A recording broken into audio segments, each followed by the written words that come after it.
গল্পের শুরুতে মহাকাশ থেকে এক বিশাল গ্রহাণু পৃথিবীর দিকে ধেয়ে আসছিল। মানবজাতি নিজেদের বাঁচাতে পারমাণবিক ক্ষেপণাস্ত্র ছড়েছিল, যা গ্রহাণুটিকে টুকরো টুকরো করে দেয়। তবে এর তেজস্ক্রিয় কণাগুলো পৃথিবীতে ছড়িয়ে পড়ে। এই বিকিরণের প্রভাবে পিঁপড়া, মাকড়সা, সাপ, টিকটিকি সমস্ত শীতল রক্তের প্রাণীর ডিএনএতে অদ্ভুত পরিবর্তন আসে। তাদের আকার অস্বাভাবিকভাবে বাড়তে থাকে, যেন তারা দানবে পরিণত হয়েছে। 1 বছর ধরে চলা এই ভয়াবহ যুদ্ধ পৃথিবীর চেহারা পাল্টে দেয়। বেশিরভাগ বড় প্রাণী নিশ্চিহ্ন হয়ে যায়, সামরিক বাহিনী তাদের গোলাবারুদ হারিয়ে ফেলে, আর প্রায় 95% মানুষ মারা যায়। বাকিরা মাটির নিচে তৈরি বাংকারে আশ্রয় নিতে বাধ্য হয়। এই গল্পটি সেই বেঁচে থাকা মানুষদের একজন, জোয়েলের গল্প শুরু হয় এক বিকেলে, যখন সে তার বান্ধবী অ্যামির সাথে গাড়িতে কিছু ব্যক্তিগত মুহূর্ত কাটাচ্ছিল। হঠাৎ আকাশ থেকে সেই গ্রহাণুর তেজস্ক্রিয় কণা তাদের শহরের দিকে পড়তে শুরু করে। এর পরপরই একটি বিশাল পোকামাকড় তাদের শহরে আক্রমণ করে। দুজনেই দ্রুত বাড়ির দিকে ছুটে যায়। সেখানে তারা দেখে সবাই শহর ছেড়ে যাবার প্রস্তুতি নিচ্ছে। অ্যামি এবং জোয়েলকে আলাদা হতে হয়। বিদায় নেওয়ার আগে জোয়েল অ্যামিকে প্রতিশ্রুতি দেয় যে সে তাকে খুঁজে বের করবে। পালানোর পথে জোয়েলের পরিবার সেই দানবীয় প্রাণীদের আক্রমণে আটকা পড়ে। জোয়েল গাড়ি থেকে বেরিয়ে আসতে পারলেও তার বাবা মা ভেতরেই আটকে পড়েন। শেষ মুহূর্তে জোয়েলের মা তাকে পালিয়ে যেতে বলেন। অনিচ্ছা সত্ত্বেও জোয়েল যখনই নড়াচড়া করতে যায়, একটি বিশাল প্রাণী তাদের গাড়ির ওপর পা রাখে। নিজের চোখের সামনে বাবা মাকে মরতে দেখে জোয়েল হতবাক হয়ে যায়। আশেপাশের লোকেরা জোয়েলকে টেনে নিয়ে গাড়িতে তোলে, কিন্তু এই ভয়াবহ স্মৃতি থেকে সে বেরোতে পারে না।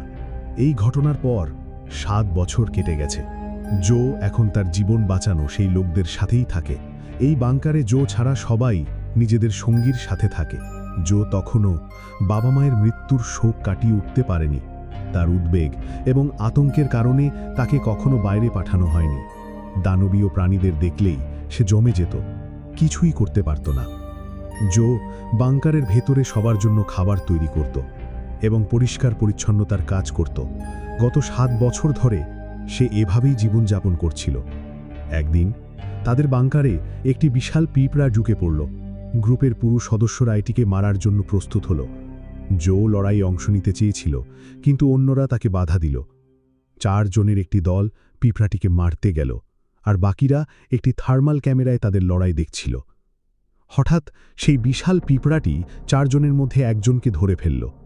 সঙ্গীদের বিপদে দেখে জোয়েল আর চুপ থাকতে পারল না। সে তাদের বাঁচানোর জন্য ছুটে গেল। তখনই সেই বিশাল পিঁপড়ার ছায়া দেখল। পিঁপড়ার মুখে তাদের একজন সঙ্গী ছিল। এই দৃশ্য দেখে জোয়েলের ভয় তাকে গ্রাস করল এবং সে সেখানেই জমে গেল। যখন সেই দানবীয় পিঁপড়াটি তার দিকে এগিয়ে এলো, জোয়েল চোখ বন্ধ করে নিল। যখন সে চোখ খুলল, তখন পিঁপড়ার মাথাটি জোয়েলের পায়ের কাছে পড়েছিল। গ্রুপের অন্য 2 জন লোক পিঁপড়াটির মাথা কেটে ফেলেছিল। এই ঘটনা থেকে নিজেকে সরিয়ে নিতে এবং মনোযোগ ঘোরাতে জো রেডিওতে কারো সাথে কথা বলতে শুরু করল। এটি আর কেউ নয়, ছিল অ্যামি। অ্যামিও 7 বছর আগের সেই ধ্বংসযজ্ঞ থেকে বেঁচে গিয়েছিল, কিন্তু অ্যামির কলোনি এখান থেকে অনেক দূরে ছিল এবং 7 বছর ধরে তারা দেখা করতে পারেনি। অ্যামিকে খুঁজে বের করার জন্য জো অনেকগুলো স্টেশনে কথা বলল এবং অবশেষে তাকে খুঁজে পেল। দুজনেই খুব আনন্দের সাথে একে অপরের সাথে কথা বলছিল। কিন্তু হঠাৎ করে রেডিও বন্ধ হয়ে গেল। আজ মৃত্যুর মুখোমুখি হয়ে জো কিছুটা বিচলিত ছিল। সে আর সারা জীবন বাংকারে বসে মৃত্যুর জন্য অপেক্ষা করতে চায় না। জোয়েল তার সঙ্গীদের জিজ্ঞাসা করল, অ্যামির কলোনি এখান থেকে কত দূরে? তারা বলল, অ্যামির কলোনি পশ্চিমে 140 কিলোমিটার দূরে একটি সমুদ্র সৈকতের ওপরে তৈরি। জো বলল সে সেখানে যেতে চায়। তার সঙ্গীরা তাকে বোঝালো যে সেখানে পৌঁছতে অন্তত 7 দিন লাগবে এবং কোনো প্রশিক্ষিত মানুষও 3-4 দিনের বেশি বাইরে বাঁচতে পারে না। তারা বলল, তুই তো 1 ঘন্টার মধ্যেই মারা যাবি বাবা। কিন্তু জোয়েল মনস্থির করে ফেলেছিল, হয় সে অ্যামির সাথে দেখা করবে, নয়তো চেষ্টা করতে করতে জীবন দেবে। জোয়েলের কিছুটা এও মনে হয়েছিল যে সে এই বাংকারে এই লোকদের সাথে থাকার যোগ্য নয়। সে শুধু এখানে একটা বোঝা। কিন্তু আসলে তা নয়। জোয়েলের বন্ধুরা তাকে খুব ভালোবাসত। তারা তাকে সাহায্য করার জন্য একটি ম্যাপও তৈরি করে দিল যাতে সে অ্যামির কাছে পৌঁছতে পারে। বহু বছর পর জো সেই কলোনি থেকে বাইরে এলো। অ্যামির কলোনি পশ্চিমে 140 কিলোমিটার দূরে। কিন্তু জোয়েলের একেবারেই ধারণা ছিল না পশ্চিম দিক কোনটা। সে আন্দাজে এগিয়ে গেল। কিছুক্ষণ চলার পরই জোয়েল একটি বড় প্রাণীর আওয়াজ শুনল। সে কাছের একটি বাড়িতে লুকিয়ে পড়তে গেল, কিন্তু সেখানে একটি পুকুরে আগেই একটা বড় ব্যাঙ ছিল। এই প্রাণীটিকে দেখেই জোয়েল আবার জমে গেল। যেইমাত্র এই ব্যাঙটি তার জিহ্বা দিয়ে জোকে আক্রমণ করল, তখনই কেউ জোয়েলকে ধাক্কা দিয়ে সরিয়ে দিল। এটি আর কেউ নয়, একটি কুকুর ছিল। তখনই সেই ব্যাঙটি আবারও আক্রমণ করল এবং তার জিহ্বা দিয়ে জোয়ের পা ধরল। কুকুরটি সেই ব্যাঙের জিহ্বায় কামড় দিল। ফলে ব্যাঙের খপ্পর থেকে জো ছুটে গেল এবং দ্রুত জো ও কুকুরটি সেখান থেকে পালিয়ে গেল। দ্রুতই কুকুরটি একটি থেমে থাকা বাসে উঠে পড়ল। এই বাসটিই ছিল কুকুরের বাড়ি, যেখানে সে তার মালিক সাথে থাকত। তার মালিক হয়তো মারা গিয়েছিল। জোয়েল দেখল একটি দেয়ালে BOY লেখা আছে। যেইমাত্র জোয়েল বয় বলল, কুকুরটি একদম সজাগ হয়ে গেল। এতে জোয়েল বুঝতে পারল যে এই কুকুরটির নাম বয়। সেখানে পড়ে থাকা একটি লাল পোশাক যেইমাত্র জোয়েল তুলল, বয় একদম সেই পোশাকটি জোয়েল কাছ থেকে কেড়ে নিল, কারণ এটি বয়ের মালিকের শেষ স্মৃতিচিহ্ন ছিল।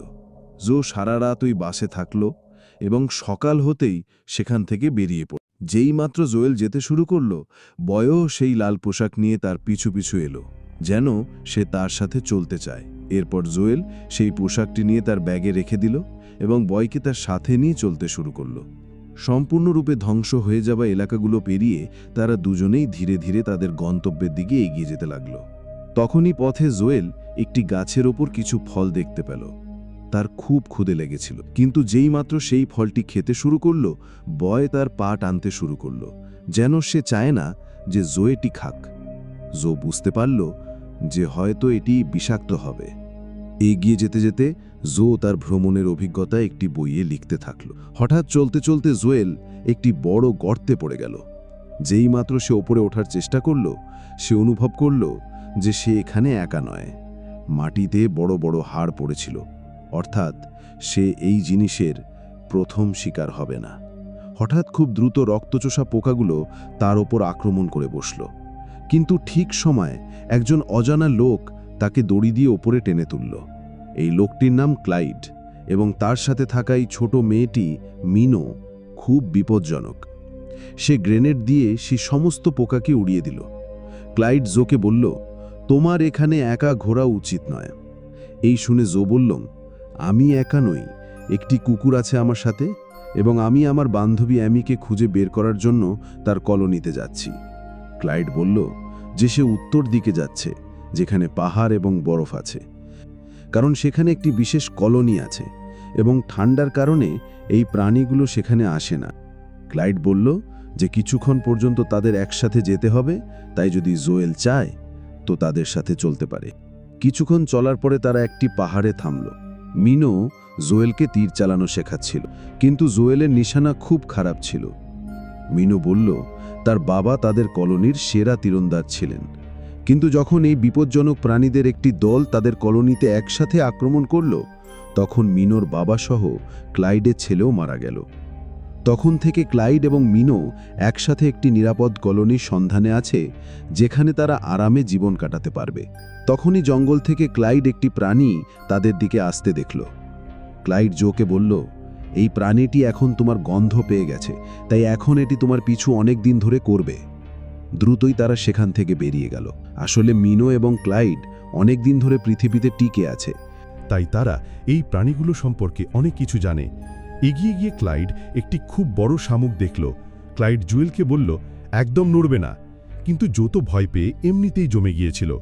ক্লাইড আস্তে করে জোকে টি-শার্ট খুলতে বলল এবং এই টি-শার্ট সে শামুকের ওপর রাখল। শামুকও তাদের ক্ষতি না করে সেখান থেকে চলে গেল। ক্লাইড এমনটি করল কারণ এখন এই শামুক যেখানেই যাবে জুয়ের গন্ধ ছড়াতে থাকবে, যার ফলে যে প্রাণীটি তাদের পিছু নিয়েছে সেটি কিছুটা বিভ্রান্ত হয়ে যাবে। এই শুনে জো জিজ্ঞাসা করল, শামুক আমাদের ওপর আক্রমণ কেন করল না? এই শুনে ক্লাইড তাকে বলল, কিছু প্রাণী ভালোও হয়। মিনো বলল, যদি তুমি কখনো বিভ্রান্ত হও তো তাদের চোখে দেখে নিও, তুমি বুঝতে পারবে চোখ কখনো মিথ্যে বলে না। রাতে তারা একটি জায়গায় থামল যেখানে তারা খাবার খেল, কিন্তু যেইমাত্র তারা আরাম করতে লাগল ক্লাইড তাদের তুলে দিল, কারণ তাদের খাবারের গন্ধ থেকে বাকি প্রাণীগুলো এখানে চলে আসবে এবং এখন এখানে থাকা বিপজ্জনক হবে। পরের দিন মিনো আবারও জুয়েলকে ক্রসবোয়ে প্রশিক্ষণ দিল। মিনো বলল, মনকে একদম শান্ত করে তীর চালাও। জুয়েল যখনই এমনটি করত তার প্রতিটি তীর একদম নিশানায় লাগত। মিনো এটি দেখে খুব খুশি হয়ে গেল এবং জুয়েলকে জড়িয়ে ধরল। এই ছোট বয়সে তার পরিবার থেকে দূরে থাকা মিনো এখন জুয়েলের মধ্যে তার বড় ভাইকে দেখতে শুরু করেছিল। এভাবেই আরও কিছুদিন কেটে গেল। ক্লাইড এবং মিনো জোকে সমস্ত প্রাণী থেকে বেঁচে থাকতে শেখালো, এমন গাছপালা সম্পর্কে বলল যা বিষাক্ত প্রাণীদের বিষের প্রভাব নষ্ট করতে পারে। সবার সম্পর্কে বলার পরে অবশেষে তারা পৃথিবীতে বিদ্যমান সবচেয়ে বিপজ্জনক প্রাণী সম্পর্কে বলল, যার নাম স্যান্ড গবলার। এই স্যান্ড গবলাররা মাটির নিচে চলতে চলতে যে কোনো আওয়াজকে খুব নির্ভুলভাবে অনুসরণ করে, কিন্তু এদের মধ্যে সবচেয়ে বিপজ্জনক হয় এদের রানী, যে আকারে এদের থেকে বহুগুণ বড় হয় এবং তার একটি পাখা মাটির ওপরে দেখা যায়। যদি রানী তোমার সামান্যতম আওয়াজও পেয়ে যায় তো খেলা শেষ। আজ পর্যন্ত কোনো স্যান্ড গবলার রানীকে মোকাবিলা করে বেঁচে ফিরেনি। মিনো রোজ জোয়েলকে ক্রসবোয়ের অনুশীলন করাতে থাকল এবং এখন জো দিন দিন ভালো হতে থাকল। এখন 5 দিন পর সেই জায়গায় এসে গেল যেখানে তাদের পথ আলাদা হতে চলেছে। ক্লাইড জোকে বলল, তুমি আমাদের সাথেই চলে এসো। তোমার একা বেঁচে থাকাটা কিছুটা কঠিন, একসাথে থাকলে বেঁচে থাকার সুযোগ বেশি। কিন্তু জোয়েল শুধু এমির সঙ্গে দেখা করার ধুনে মত্ত ছিল। তার এই সিদ্ধান্তে মিনো খুব দুঃখিত ছিল। জোয়েল তাকে বোঝালো, এমি আমার জন্য অনেক গুরুত্বপূর্ণ। মিনো শেষবারের মতো জোয়েলকে জড়িয়ে ধরল। সেখানেই ক্লাইড যাবার সময় জোয়েলকে একটি গ্রেনেড দিল এবং বলল, যখন খুব প্রয়োজন হবে তখনই এটি ব্যবহার করবে। এর পিন বের করার পরে 5 পর্যন্ত গুনবে এবং তারপর ছুড়বে। মনে রাখবে 5 পর্যন্ত গুনতে হবে। এখন উভয় দল তাদের নিজেদের পথে চলে গেল। এখন জোয়েল এবং বয়কে 50 কিলোমিটার দূরত্ব একা অতিক্রম করতে হবে, কিন্তু এই যাত্রা খুব কঠিন হতে চলেছে। কিছুক্ষণ চলার পরে তারা দুজনেই একটি জায়গায় পৌঁছালো যেখানে বয় কিছুটা অদ্ভুত আচরণ করতে লাগল এবং এখন সে আর এগিয়ে যাইছিল না। ভয়ে সে একটি প্যাডেল বোটের নিচে লুকিয়ে গেল। জোয়েল বয়কে বাইরে আসার জন্য বলছিল, তখনই জোয়েলের পায়ের নিচ থেকে অনেকগুলো পা বেরিয়ে এলো। এটি একটি খুব বড় সেন্টিপিড ছিল। জো ভয়ে তার ক্রসবো বের করল, কিন্তু এই প্রাণীটি জোয়ের খুব কাছে চলে এলো। সে তার লেজ দিয়ে জোয়েলকে ধরতে যাচ্ছিল। তখনই বয়ের ঘেউ ঘেউ শব্দে সে ভয় পেয়ে গেল এবং তার লেজ দিয়ে জোয়েলকে আক্রমণ করে তাকে অনেক দূরে ছুড়ে দিল। এখন এই প্রাণীটি বয়কে মারার জন্য বোটকে সব দিক থেকে ঘিরে ধরে সেটিকে উল্টে দিল। সেখানেই জোয়েলের চোখের সামনে আবার তার বাবা মাকে হারানোর সেই দৃশ্য চলতে লাগল। কিন্তু এবার জো জমল না। সে তার ভয়ের ওপর নিয়ন্ত্রণ পেয়ে উঠে দাঁড়ালো এবং ক্রসবো দিয়ে এই প্রাণীটির দিকে তীর ছুড়ল। এই তীরটি এই প্রাণীটির ঘাড়ে গিয়ে লাগল, যার ফলে সে রাগে পাগল হয়ে গেল। এখন বয়কে ছেড়ে সে দ্রুত সোজা জোয়েলের দিকে এলো, কিন্তু ঠিক সময় জোয়েল তীর ছুড়ে দিল, যা সোজা এই প্রাণীটির মাথায় গিয়ে লাগল। জোয়েলের এই আক্রমণে সে একবারেই ধরাশায়ী হয়ে গেল। জোয়েল ভয় কাঁপছিল। সে বিশ্বাস করতে পারছিল না যে সে সত্যিই এত বড় একটি প্রাণীকে মেরে ফেলেছে। তখনই জোয়েল বয়কে দেখল এবং বয় ছুটে এসে জোয়েলের কাছে এলো। জো তার বাবা মাকে বাঁচাতে না পারলেও আজ সে তার ভয়ের ওপর নিয়ন্ত্রণ পেয়ে বয়ের জীবন তো বাঁচিয়ে দিল।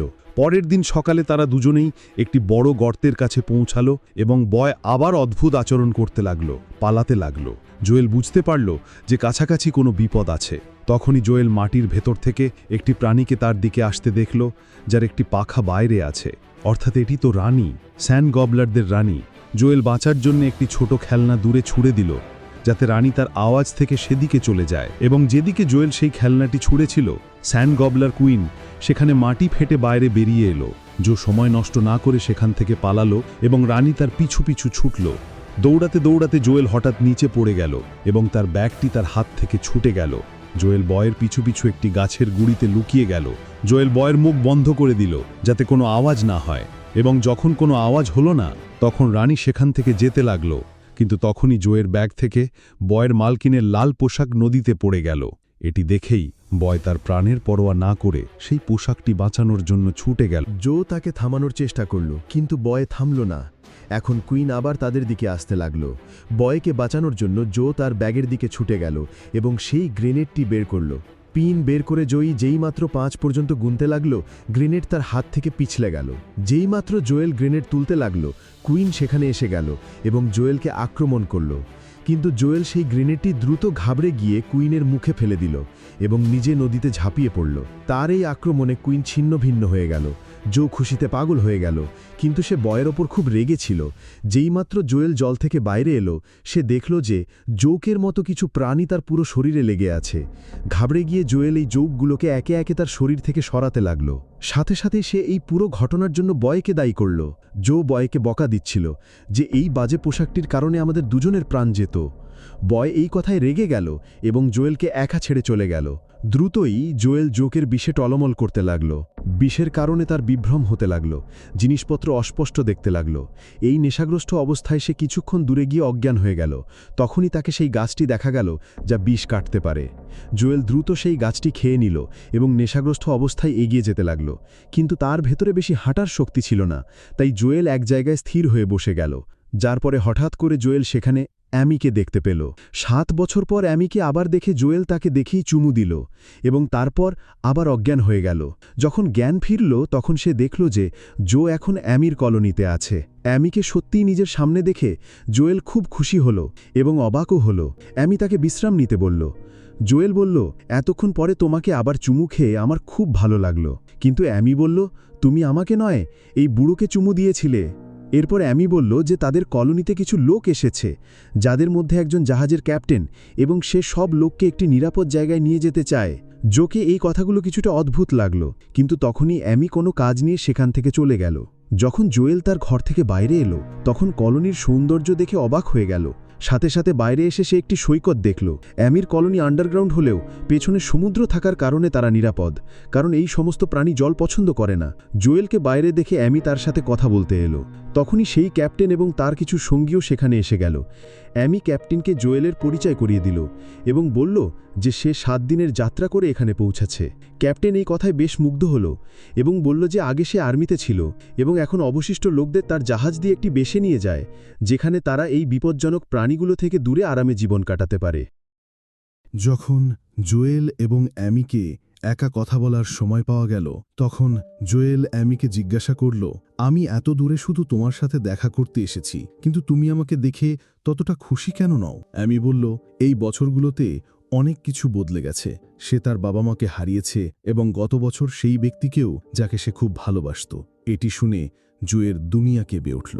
এখন জোয়েল বুঝতে পারল যে এখানে আসার আগে তাকে অ্যামিকে জিজ্ঞাসা করা উচিত ছিল যে সে তার সাথে দেখা করতে চায় কিনা, কিন্তু অ্যামি বলল যে এটি তার ভুল। তাকে রেডিওতে জোয়েলকে আগেই সব বলে দেওয়া উচিত ছিল। কিন্তু অ্যামি বলল, আমি তবুও খুশি যে তুমি এখানে এসেছ। এখন আমরা ক্যাপ্টেনের সাথে গিয়ে চিরকালের জন্য এই প্রাণীগুলো থেকে মুক্তি পাব এবং আমরা বন্ধু তো থাকতে পারি। 140 কিলোমিটার ডাইনোসরের মতো পোকামাকড়ের সাথে যুদ্ধ করে জীবন হাতে নিয়ে আসা এই ছেলেটির জন্য এটি ছিল ফ্রেন্ড জোন। বন্ধু তো তার সেখানেও ছিল। জোয়েল এই মুহূর্তে কিছু বোঝার অবস্থায় ছিল না। কিছুক্ষণ পরে জোয়েল রেডিও দিয়ে তার কলোনির সাথে কথা বলার চেষ্টা করল, কিন্তু কথা বলতে পারল না। তখনই সেই বৃদ্ধ লোকটি জোয়েলের কাছে এলো এবং কিছু ফল ও বিয়ার জোয়েলকে দিল। এটি একটি নতুন জীবনের শুরুর জন্য ক্যাপ্টেনের পক্ষ থেকে পুরো কলোনির জন্য উপহার। এখন জোয়েল সেই ম্যাপটি দেখল যা তার বন্ধুরা তাকে দিয়েছিল। এই ম্যাপের পেছনে তারা তার জন্য মেসেজ লিখেছিল, যেগুলো পড়ে জো আবেগপ্রবণ হয়ে গেল। সে বুঝতে পারল যে তার কলোনির লোকেরা তাকে কতটা ভালোবাসে এবং একটি মেয়ে যার সাথে সে 7 বছর ধরে দেখা করেনি, তার সাথে দেখা করার জন্য সে তাদের ছেড়ে চলে এসেছে। তখনই রেডিওতে জোয়েলের কলোনির একটি মেসেজ এলো। তারা সবাই জোয়ের আওয়াজ শুনে খুব খুশি হলো যে সে এত দূরে পৌঁছে গেছে। জোয়েল তাদের জিজ্ঞাসা করল যে তারা সবাই কেমন আছে। তখন তারা বলল যে জোয়ের যাওয়ার পরে সেখানে অনেকবার আক্রমণ হয়েছে এবং সেই কলোনিটি এখন নিরাপদ নয়। তখনই হঠাৎ করে সংযোগ বিচ্ছিন্ন হয়ে গেল। এখন জোয়েল সিদ্ধান্ত নিল যে সে তার বন্ধুদের জন্য ফিরে যাবে এবং তাদের না নিয়ে ক্যাপ্টেনের সাথে এগিয়ে যাবে না। তখনই হঠাৎ জোয়েলের নজর সেই ফলগুলোর উপর পড়ল যা তাকে দেওয়া হয়েছিল। সেগুলো দেখে জোয়েলের কিছু মনে পড়তে লাগলো। জোয়েল তার বই খুলে দেখল যে এটি তো সেই ফল যা বয় তাকে খেতে নিষেধ করেছিল। এটি দেখেই জোয়েল অ্যামির কাছে ছুটে গেল, কিন্তু বাইরে সবাই এই ফলগুলোর নেশায় মত্ত ছিল। জোয়েল অ্যামিকে বোঝানোর চেষ্টা করল, তখনই ডায়না পেছন থেকে জোকে আক্রমণ করল। যখন জোয়েল জ্ঞান ফিরে পেল, তখন সে দেখল যে কলোনির সমস্ত লোক বাধা ছিল। আসলে এই ক্যাপ্টেনের এটাই কাজ, সে বিভিন্ন কলোনিতে গিয়ে সেখানকার লোকদের খাবার জিনিস চুরি করে। ক্যাপ্টেন বলল যে জাহাজ চালানোর জন্য জ্বালানি কোথা থেকে পাবো, তাই তারা একটি খুব বড় কাঁকড়াকে ধরে রেখেছিল যা তাদের জাহাজ টানে, এবং বিনিময়ে এই লোকেরা যেসব কলোনি লুট করে সেখানকার লোকদের কাঁকড়ার খাবার বানিয়ে দেয়। যেইমাত্র ক্যাপ্টেন রিমোটের বোতাম চাপল, একটি কালো ছায়া সমুদ্র থেকে তাদের দিকে বাড়তে লাগলো। সবাই সেখান থেকে পালানোর চেষ্টা করতে লাগলো। তখনই আমি পুরো শক্তি দিয়ে তার হাত খোলার চেষ্টা করল এবং সে সফলও হলো। এর সাথে সাথে সে জোয়েলকেও মুক্ত করে দিল। অ্যামি বলল, আমি এই তিনজনকে সামলাচ্ছে, তুমি এই কাঁকড়াটিকে সামলাও। এখন আমি গেটের একটি টুকরো নিয়ে তাদের মধ্যে একজন লোকের দিকে গুলির হাত থেকে বাঁচতে বাঁচতে ছুটে গেল এবং তাকে আক্রমণ করল, যার পরে তারা দুজনেই অজ্ঞান হয়ে গেল। অন্যদিকে সেই কাঁকড়াটি কাছে আসছিল। জোয়ে একটি লাঠি তুলল এবং কাঁকড়াটির দিকে ছুটে গেল। সেই কাঁকড়াটি যেইমাত্র জোয়েলের ওপর ঝাঁপিয়ে পড়ল, জোয়েল তার লাঠি দিয়ে তাকে মেরে উল্টে ফেলে দিল। উল্টে পড়ে যাওয়ার কারণে সেই কাঁকড়াটি এখন উঠতে পারছিল না। যেইমাত্র জোয়েল সেই কাঁকড়াটিকে মারার জন্য এগিয়ে গেল, ক্যাপ্টেন তার রিমোট দিয়ে সেই কাঁকড়াটিকে বিদ্যুতের একটি শক্তিশালী শক দিল, যার পরে সেই কাঁকড়াটি ঝলমলে উঠে দাঁড়ালো এবং সে জোয়েলের উপর জবরদস্ত আঘাত করল। যখন অ্যামির জ্ঞান ফিরল, সে তার সামনে ডায়ানাকে দেখল এবং তাদের দুজনের মধ্যে লড়াই শুরু হয়ে গেল, কিন্তু ডায়ানা অ্যামিকে সহজেই হারিয়ে দিল। এদিকে সেই কাঁকড়াটি যেইমাত্র জোয়েলের দিকে বাড়ছিল, হঠাৎ বয় সেখানে এসে গেল এবং সেই কাঁকড়াটি এবং জোয়েলের মাঝে দাঁড়িয়ে গেল। সেই কাঁকড়াটি বয়কে দেখে কিছুটা শান্ত হয়ে গেল। ক্যাপ্টেন ডায়ানাকে বলল, এই কুকুরটিকে মেরে দাও। যেইমাত্র ডায়ানা তার হাতে লাগানো রকেট লঞ্চার চালাতে লাগলো, অ্যামি তার হাতে আঘাত করল, যার ফলে ডায়ানার নিশানা ফসকে গেল এবং সেই গ্রেনেডটি সোজা সেই কাঁকড়াটিকে গিয়ে লাগলো। এই আক্রমণে কাঁকড়াটি খুব আঘাত পেল। তখনই ক্যাপ্টেন নিজে নিচে এলো এবং অ্যামিকে এমন মারল যে সে অজ্ঞান হয়ে গেল। ওদিকে গ্রেনেড লাগার কারণে সেই কাঁকড়াটি খুব রেগে গিয়েছিল এবং সে ক্যাপ্টেনকেই মারতে তার দিকে বাড়তে লাগলো, কিন্তু ক্যাপ্টেন আবার তাকে শক দিল এবং সেই কাঁকড়াটি আবার জোয়ের দিকে ঘুরে গেল। ওদিকে জোয়েল বয়কে অ্যামির কাছে যেতে বলল তার সুরক্ষার জন্য। বয় কোনোভাবে অ্যামিকে জাগানোর চেষ্টা করল। সুযোগ পেয়েই সেই তিনজন চোর সেখান থেকে পালিয়ে গেল এবং এই প্রাণীটি এখন জোয়েলের উপর একের পর এক আক্রমণ করছিল। তখনই অ্যামির জ্ঞান ফিরল এবং সে তার সামনে পড়ে থাকা গ্রেনেড লানটি তুলে নিল। এখন এই প্রাণীটি জোকে তার পা ধরে ফেলল। জো অ্যামির কাছে সেই গানটি চাইল। দ্রুত অ্যামি তাকে বন্দুক দিল এবং জোয়েল ট্রিগার চাপতে যাচ্ছিল, কিন্তু তখনই সে কাঁকড়াটির চোখে দেখল। জোয়েলের হঠাৎ মিনোর কথা মনে পড়ল, যে কোনো প্রাণীর চোখে দেখে বলা যায় যে সে খারাপ কিনা। এই প্রাণীটির চোখে জো শুধু ব্যথা দেখতে পেল, যা সেই চেন থেকে হচ্ছিল, যার সাহায্যে তাকে বারবার শক দেওয়া হচ্ছিল। জো চেনের দিকে নিশানা করল এবং কাঁকড়াটিকে মুক্ত করে দিল, যার পরে কাঁকড়াটি জোয়ের ওপর একেবারেই আক্রমণ করল না। যেই মাত্র জোয়েল নিচে পড়ল, অ্যামি তার কাছে এসে গেল। তখনই সেই কাঁকড়াটিও জোয়েলের কাছে আসতে লাগলো, কিন্তু কাছে এসে এমনভাবে থামল যেন সে জোয়েলকে তার স্বাধীনতার জন্য ধন্যবাদ জানাতে চায়, এবং তারপর সে ক্যাপ্টেনের জাহাজের দিকে বাড়তে লাগলো। ক্যাপ্টেন এই মুহূর্তে জাহাজে পৌঁছে গিয়েছিল। সে তার রিমোট দিয়ে কাঁকড়াটিকে শক দেওয়ার চেষ্টা করল, কিন্তু কিছুই হলো না। এখন সে বুঝতে পারল যে তার বাজিমাত হতে চলেছে।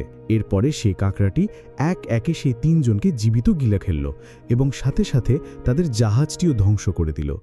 এই সব হয়ে যাওয়ার পরে জো এখন তার কলোনিতে ফিরে যাওয়ার জন্য প্রস্তুত হয়ে গেল, কিন্তু জোয়েল যে সাহসের সাথে অ্যামি এবং তার পুরো কলোনির জীবন বাঁচিয়েছিল, এইটি দেখার পরে অ্যামি আবার জোয়েলকে পছন্দ করতে শুরু করেছিল এবং সে জোয়েলকে থাকতে বলল। কিন্তু জোয়েল বলল, আমার বন্ধুদের আমাকে দরকার, তাই আমাকে তো যেতেই হবে। জোয়েল অ্যামিকে এই প্রাণীগুলো থেকে লড়াই করার জন্য তার লেখা বইটি দিল, যার ভেতরে সে এদের সবাই দুর্বলতা লিখে রেখেছে। জোয়েল অ্যামিকে ধন্যবাদ জানাল, কারণ তারই কারণে জোয়েল এতদূর এসেছে এবং এই যাত্রা তার জীবন বদলে দিয়েছে। যাবার সময় জোয়েল সাহস করে অ্যামিকে চুমু দিল, যার পরে অ্যামি বলল, তুমি তো আমার জন্য 140 কিলোমিটার যাত্রা করে এসেছ, এবার তোমাকে খুঁজতে আমি আসব। তোমার মতে অ্যামির দ্বিতীয় সুযোগ পাওয়া উচিত কি?